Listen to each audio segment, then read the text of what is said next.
It was supposed to be a calm evening on Real Time with Bill Maher, a royal guest, a few sharp jokes about the monarchy, and a civilized exchange. But what unfolded that night became one of the most unforgettable interviews in late-night television history. Viewers tuned in expecting wit and charm. What they got instead was a psychological chess match between Bill Maher's irony and Prince Harry's defiance, a duel that spiraled into tension live on air. The lights rose, the jazzy intro faded, and Bill shuffled his cue cards with an easy smile. "Ladies and gentlemen, please welcome Prince Harry." Applause rippled through the studio as Harry strode in wearing a tailored navy suit. No tie, just confidence with a hint of smugness. He gave a brief wave and sank into his seat like he owned the place. "Good to have you here, Your Royal Highness," Bill greeted, half joking. Harry's smile was thin. "I'm not technically royal anymore, Bill, but I suppose the title helps people remember who I am." A polite laugh from the audience. Bill raised a brow. "Ah, so you're officially a civilian now? Just another guy living off Netflix and resentment." The crowd chuckled louder. Harry didn't. "I wouldn't call it resentment," he said coolly. "More like liberation. You should try it sometime. Take a few decades off and see how free you feel." Bill grinned, but the spark of friction was lit. "Touché. Though I'm not sure I could afford that kind of freedom, royal inheritance and all." The audience laughed again, but Harry's expression barely moved. He reached for his water. "It's funny," he said. "People love talking about money when it comes to my family. As if you don't make millions mocking politicians every week." Bill leaned back, eyes glinting. "So it's going to be that kind of show." The air shifted. Bill adjusted his tone, still calm but sharper now. "You've spoken often about mental health and fame's pressure. Do you ever wonder if constant interviews about privacy might seem contradictory?" Harry smirked. "Only if you can't understand nuance, Bill." A nervous murmur rippled through the audience. Bill smiled. "Nuance? Like asking people to stop talking about you while signing another book deal?" Harry's eyes narrowed. "You're trying to make me sound hypocritical for telling my story. Maybe it's hard for someone who's never faced global scrutiny to understand." "Oh, I understand ego," Bill replied lightly. "Hollywood's full of people who think they're the center of the universe." "You'd fit right in." The audience burst into laughter, but Harry wasn't laughing. "Maybe," he said evenly, "but at least I didn't build a career mocking everyone else's problems." Bill blinked, smiled thinly. "True, you just built one complaining about your own." The room erupted. Laughter, applause, gasps. Harry forced a grin, but the anger behind his eyes betrayed him. They danced through lighter topics, charity, the environment, but the civility was gone. When Bill mentioned the Queen, the tension snapped. "I loved my grandmother," Harry said abruptly. "But the institution she stood for was deeply flawed." "Flawed, maybe," Bill replied. "But she carried herself with dignity. Something we seem to be running low on tonight." Harry's smirk returned. "Careful, Bill. You don't want to sound jealous." Bill tilted his head. "Jealous? Of what? Bad press and family feuds? I've already got Twitter." Laughter exploded again, but this time it was uneasy. Harry's face hardened. "You think this is all a joke, don't you?" "That being royal means we don't bleed like everyone else." Bill met his stare, voice low but cutting. "No, Harry. I think being royal means you should have learned grace." Silence. Heavy electric silence. Harry scoffed. "Grace is overrated." Bill smiled faintly. "Then tonight's going to be perfect." The laughter that followed was jagged, uncomfortable. Something in the room had shifted for good. Bill could feel it, the center of gravity tilting toward chaos. As mid-show applause washed over the set, he shuffled his cue cards, eyes scanning bullet points he no longer needed. He'd been doing this long enough to sense when an interview was about to implode. "Let's try something simple," he said finally, voice smooth but edged like a blade. "You've criticized the tabloids for invading your privacy, fair. But then you filmed a 6-part documentary about your private life. Help me understand that." The audience leaned forward. The tension was a living thing now, humming under the lights. And as Harry's jaw tightened once more, everyone watching knew they weren't witnessing an interview anymore. They were watching a slow, live unraveling. Bill Maher leaned back in his chair, lips curving into that trademark smirk. Isn't that like condemning sugar at a bakery while frosting cupcakes in the back? The audience rippled with laughter. Harry didn't even blink. The difference, he said coolly, is consent, Bill. My story, told by me, not scavenged by tabloids. That's called agency. Sure, Bill replied, nodding. But agency isn't an invisibility cloak. When you monetize your life, people are going to audit the receipts. Harry leaned forward, elbows resting on his knees, the posture of a man transforming irritation into purpose.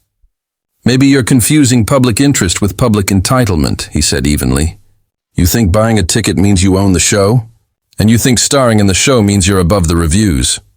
Oof, Bill shot back, and the crowd reacted with a low "oh." Harry's thin smile faltered as he glanced at the audience, his silent jury, too easily swayed by punchlines. Bill's voice softened, part sincerity, part host instinct. Look, I'm not denying your trauma, Harry. I'm asking whether you sometimes mistake criticism for persecution. There's a difference. Harry exhaled through a practiced patience. It's amazing how often people with microphones explain my life to me, Bill chuckled. Well, they keep inviting you on. That's because people are invested in change, Harry countered. I'm pushing institutions to evolve, press, monarchy, the whole parasocial culture. If that makes people uncomfortable, I can live with it. Uncomfortable is my brand, Bill said dryly. But you're not making them uncomfortable with inconvenient truths. You're making them uncomfortable because you seem to believe you're, what's the polite word, exceptional, Harry's eyes flashed. I am an exception, Bill. I didn't choose this life. I adapted to it. Bill raised his palms. Okay, Darwin, let's talk adaptation. He checked his cue card, then tossed it aside. In your book, you detail everything. Frostbite, fights, fields of poppies. Family texts. You torch the bridge, then complain about the smoke. Why publish what you say you wish had remained private? Harry's jaw clenched. Because secrecy is how abuse survives. Sunlight disinfects. And also sells, Bill added softly, like a scalpel cutting without breaking skin. Laughter rippled again, then faded into a hush. Harry gave a sardonic nod. Right. Let's pretend you don't get paid to take people apart for sport. That's not what I do, Bill said. Cool, Harry replied, voice edged with mock calm. You take ideas apart. But when a person is their ideas, sparks tend to fly. Harry leaned back, feigning boredom. This is classic American late night. Punchy monologues, smug righteousness, wrap it in free speech and call it enlightenment. Bill's eyebrows rose. You do realize smug righteousness was traditionally the monarchy's job, the crowd roared. Harry looked toward the ceiling, then back at Bill, a smile cutting across his face without reaching his eyes. You're very proud of that one. I am, Bill said easily. My writers will want joint custody. The laughter faded as Bill leaned forward again. Let's ground this. You said you left the royal life to protect your family's mental health. Yet you've pursued a media blitz that guarantees they'll never be left alone. Do you see why people smell contradiction? Harry's answer came too fast. I see why people prefer easy narratives. Hero, villain, jester. You're the jester. I get the role. Bill's smile cooled. I prefer satirist. Jesters wore bells. I wear ratings. The audience laughed again, but the tone was thinner now, uneasy. There it is, Harry said. The performance. You're on TV, Bill. You were never at a monastery. The silence that followed stretched long. Then Bill cleared his throat, resetting. Okay, fair. Let's step back. What do you actually want from the public? Honestly. If you could script the expectation, what would it be? Harry hesitated, then said, Respect. For what? Bill asked. For the fact that I'm a human being? Bill nodded slowly. You're not being punished for being human, Harry. You're being questioned for insisting you're ordinary while acting like you're special. Pick a lane. Harry folded his arms, eyes fixed somewhere past the cameras. Maybe the problem is you can't process reality unless it's flattened into punchlines. And maybe, Bill countered, you can't process that criticism isn't cruelty. Sometimes it's just a mirror. Harry gave a sharp laugh. Spoken like a man who interrupts people for a living and calls it enlightenment. Bill blinked once, then smiled. I've been called worse, by better, the audience howled. Harry didn't. His stare stayed locked, cold and deliberate. Bill glanced at his next card, then set it aside. His voice steadied, deliberate. "Let's continue." The crowd leaned forward again, sensing the storm hadn't passed. It was only gathering. Bill leaned forward, voice smooth but needling. "Even you talk about duty, Harry. In your old life, duty was ceremonial. In your new life, it's rhetorical. You tell the world what it should be and bristle when it asks who elected you." Harry's retort came fast. "Nobody elected you either. I was hired," Bill said evenly. "And I can be fired. The monarchy hasn't tried that HR model." Harry smiled without warmth. "The monarchy has its own version of firing. We just call it exile." A sympathetic murmur rippled through the audience. Bill caught it. "Fair," he said, leaning back. "I don't begrudge you leaving. I do question the world tour of grievance that followed." "Truth isn't grievance," Harry shot back. "Depends how often you invoice it," Bill replied softly. That landed like a jab. Harry's face flushed red beneath the studio lights. For a heartbeat, he looked torn between cooling off and combusting. He chose contempt. "You're clever, Bill. Clever men always mistake cynicism for wisdom." Bill's comeback was instant, and entitled men mistake their pain for policy. The audience drew a collective breath, a sound that meant someone had just crossed a line. From the wings, the producer gestured in tight circles. "Keep it moving!" "Keep it funny," Bill tried. He straightened his cards and smiled. "Okay, new rule. Let's do this early. If you demand privacy, stop giving your therapist a co-producer credit." The crowd broke into laughter. It sputtered out when Harry leaned toward the mic. "New rule," he countered. "If you want decency, stop punching down and calling it satire." A flash of irritation passed across Bill's face, caught perfectly by the studio's side camera. "I don't punch down," he said. "I punch up. And tonight, up happens to be a man who thinks he's out of his weight class." Harry clapped once, slow, deliberate, mocking. "Bravo." Bill squared his cue cards into a perfect stack, his movements surgical. "We're going to take a break," he said to the camera, smile returning like a borrowed mask. "When we come back, we'll try to have a conversation instead of a coronation." Applause erupted. The band played them out. As the red on-air light faded, Bill turned slightly toward his guest. "You okay?" Harry's voice was low, almost a whisper. "I'm fine." "But stop talking to me like you're the headmaster." Bill's reply was quiet steel. "Then stop acting like the prefect." Harry looked away. A stagehand refilled waters neither man would touch. The floor manager counted down. 5, 4, 3. Bill inhaled deeply, put the smile back on, and faced the nation. "We're back with Prince Harry," he said brightly, "and I think we've both had enough water to make it through round 3. Uneasy laughter trickled from the crowd. Harry didn't join in. He sat stiff, hands folded like a man enduring his own public inquisition. The tension was a live wire. Bill pressed on. "All right, let's reset. Let's talk about something positive. You've done a lot of advocacy for mental health. That's important." "I respect that." "Good," Harry said curtly. "At least you respect something." A few groans from the audience. Bill chuckled to deflect. "I try. That's my therapy." Harry leaned back, voice smooth as ice. "Maybe you should try actual therapy. Might make your humor less bitter." The line hit like a slap. Gasps filled the room. Bill nodded slowly. "Okay, you're going for the jugular now. I admire that. Takes guts to psychoanalyze a man with a monologue segment." "It's not psychoanalysis," Harry said evenly. "It's observation. You seem like someone who hides behind jokes to avoid real feelings." Bill folded his hands. "You mean like a certain prince who hides behind interviews to avoid self-awareness." The audience burst into laughter and applause. Harry's jaw tightened. "You really don't know when to stop, do you?" "And you really don't know when to start," Bill replied, voice calm but razor-edged. "We invited you here to talk about your causes, your work. But all you've done is insult the platform that gave you a voice." "That's irony, Your Highness," Harry laughed, short and bitter.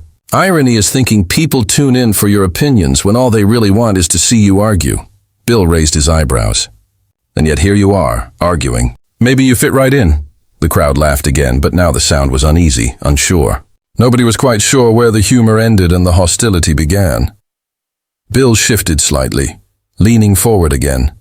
Let's get serious for a moment. You've been very critical of the media, understandably, but here you are on one of the biggest platforms in America. Don't you see how that looks? Contradictory? Harry's lips curled into a slow, dangerous smile. The tension in the studio reached a point where every eye was fixed on him, waiting to see whether he'd finally explode or deliver his most devastating line yet. You journalists love that word, don't you? Harry's tone was sharp, defiant. Contradictory. It's like your security blanket when you can't handle someone smarter than you. A low rumble swept through the audience. Part gasp, part disbelief. Bill blinked, caught off guard but composed. Smarter than me, huh? That's a bold claim. Careful, you're one sentence away from sounding like Kanye. Laughter rippled through the studio, but Harry didn't so much as smirk. At least he built something. You just sit here tearing people down for ratings. Bill drew in a breath, steady. You've confused satire with destruction. I don't tear people down. I expose nonsense. And right now you've given me a 2-hour buffet of it, the audience roared. But Harry's face remained still, eyes cold. You're exactly why people hate the media, he said. You twist words, mock pain, and pretend it's all in good fun. I don't mock pain, Bill shot back. I mock hypocrisy. There's a difference. And tonight you're making that difference very clear. Harry leaned back, smirking. I'm sure that's what you tell yourself at night so you can sleep. The words hung heavy in the air. Bill's expression shifted. Not anger, but disappointment. You know, Harry, he said evenly, you've had every opportunity tonight to be insightful, to show people who you really are. Instead, you've sneered at every question. That's not confidence. That's insecurity with a British accent, the audience gasped. The tension snapped taut like a live wire. Harry leaned forward, voice low. You think because you sit behind a desk, you get to lecture me on self-awareness? Bill mirrored his posture, unblinking. No. I think because I've built something honest and consistent, I get to call out a man who can't handle a simple question without turning it into therapy hour. Harry exhaled sharply, shaking his head. You Americans love pretending you're the world's moral compass. Maybe that's why your country's falling apart. The laughter vanished. Silence swallowed the room. Bill didn't move for a moment, then spoke softly. You just insulted an entire country on live television, Harry. I hope you're proud. Harry shrugged. Truth hurts, doesn't it? Bill gave a slow, measured nod. No, arrogance hurts. And right now you're bleeding from it. A ripple of murmurs spread through the audience, admiration mixed with discomfort. The atmosphere had shifted from entertainment to confrontation. Bill finally turned toward the camera. I've interviewed presidents, popes, scientists, and lunatics, he said. And arrogance always sounds the same, no matter what crown it wears. Harry stood abruptly. Are you calling me a lunatic now? Bill stayed seated, calm as glass. No, I'm calling you exhausting. The crowd exploded. Laughter, gasps, uneasy applause. Harry's face flushed crimson. Off stage, the producer gestured wildly for Bill to wrap it up, but he ignored the cue. We'll take another short break, Bill said smoothly. When we come back, maybe, just maybe, we'll see if the prince can find a sense of humor. Harry muttered something under his breath. The microphones caught only one word. Pathetic. Bill smiled faintly. And on that note, don't go anywhere. The band's cue hit. The lights dimmed. The audience clapped hesitantly as crew members rushed to reset. As the red on-air light faded, Bill leaned toward Harry, voice low. Keep this up, he warned, and you'll learn what it feels like when people stop laughing for good. Harry didn't answer. He only smirked, that same entitled grin, and looked away. Bill sat back, eyes narrowing. He'd seen difficult guests before, but this one was different. This one was about to make history, for all the wrong reasons. The on-air light flickered back to life.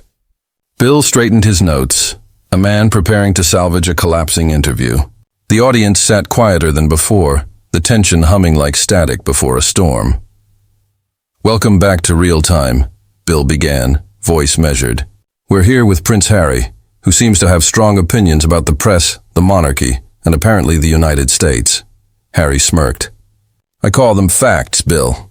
But sure, call them opinions if it makes you feel comfortable. Polite, uneasy laughter rippled again. Bill's jaw tightened. Civility was hanging by a thread. "Comfort's overrated," he said coolly. "Let's talk about facts then. You say you value privacy, yet you've built a brand on oversharing. Memoir, interviews, documentaries. That's not privacy, that's production." Harry's eyes hardened. "You really think you're clever, don't you?" "You pretend to be objective when all you do is provoke people for sport." Bill didn't blink. "I provoke conversation. You provoke pity." The room erupted. Gasps, applause, and the unmistakable sound of a feud immortalized on live TV. Harry blinked, stunned, not by what Bill had said, but by how calmly he had said it. "You know what?" Harry straightened his posture, defiance rising in his voice. "You're the perfect example of American hypocrisy. You talk about freedom of speech, but the second someone challenges your fragile worldview, you can't handle it." Bill raised an eyebrow, unfazed. "Oh, I can handle plenty. I just prefer conversation over condescension." "Condescension?" Harry scoffed. "That's rich, coming from a man who built his career mocking people who can't fight back." Bill leaned forward slightly, his voice tightening to that sharp edge between wit and warning. "I've had presidents, generals, and billionaires sit in that chair," he said, "and they all managed to make it through an interview without acting like spoiled royalty." The audience erupted in laughter and applause. Harry glared, cheeks flushing crimson. "You think I'm spoiled because I won't let you control the narrative?" He snapped. "No," Bill replied evenly. "I think you're spoiled because you believe you are the narrative." That line hit like thunder. Harry froze for half a beat, then laughed dryly. Typical. When someone speaks their truth, you turn it into a punchline. Only when the truth sounds like PR, Bill shot back. The audience cheered. Bill's face remained still, voice steady. "Let's be honest. You're angry because people stopped buying the act. The wounded prince, the rebel against the crown. It worked for a while, but now people are just tired." Harry's nostrils flared. "You have no idea what I've been through." "You're right," Bill said. "But from the way you talk, it sounds like you don't either." The air went still. Even the crew stopped moving. Bill's tone was no longer comedic. It was surgical. Harry's jaw tightened. "You invited me here just to insult me? You think that makes you brave?" "No," Bill said softly. "I think ending this does." He set his note cards down. The audience shifted uneasily. Harry blinked, confused. "Harry," Bill said, "I've hosted this show for decades. I've had tough guests, arrogant ones, angry ones. But I've never had someone sit here with this much contempt for the idea of dialogue itself. So I'm ending it here." Harry stared. "What?" "I'm ending the interview," Bill repeated. "Because this isn't a discussion anymore. It's a tantrum in a tuxedo." A collective gasp swept the studio. Harry's mouth fell open. "You're throwing me off the show?" Bill nodded. "I'm asking you to leave, respectfully, before you say something else that'll age like milk." "You can't do that," Harry snapped. "Do you even know who I am?" Bill leaned back, folding his arms. "Yes," he said calmly, "and that's exactly why you should leave, before the internet remembers who you used to be." The audience erupted. Cheers, laughter, applause. The sound swelled like a wave. Harry's face darkened. "This is unbelievable," he muttered, pushing himself up. "No," Bill replied, his tone razor-sharp. "This is live television, and it's my show. The difference between us, Harry, is that I know when to stop talking." Harry ripped off his microphone, eyes blazing. "You're pathetic, and you're done," Bill said coolly, nodding toward the producer's booth. The cameras stayed locked on Harry as he turned on his heel, muttering under his breath while storming off the stage. The audience's applause grew louder, rising to a cathartic roar. Bill exhaled, adjusting his notes, and turned back toward the camera. His dry humor returned, smooth as ever. "Well," he said, "that was one for the archives. Tonight's moral: even royalty needs a sense of humor, and a sense of timing." "We'll be right back," the theme music flared. The audience clapped and cheered, half in disbelief, half in delight. Behind the scenes, Harry was gone before the credits rolled, leaving behind an empty chair, an echo of applause, and a viral moment that would flood every headline by morning. As the lights dimmed, Bill sat quietly for a moment. For a man who had made a career dancing on the edge of controversy, this one felt different. Not because he had clashed with a prince, but because he had drawn a line. a line between honesty and arrogance, between humor and hostility, and Bill Maher, with perfect timing, had chosen to stay on the right side of it.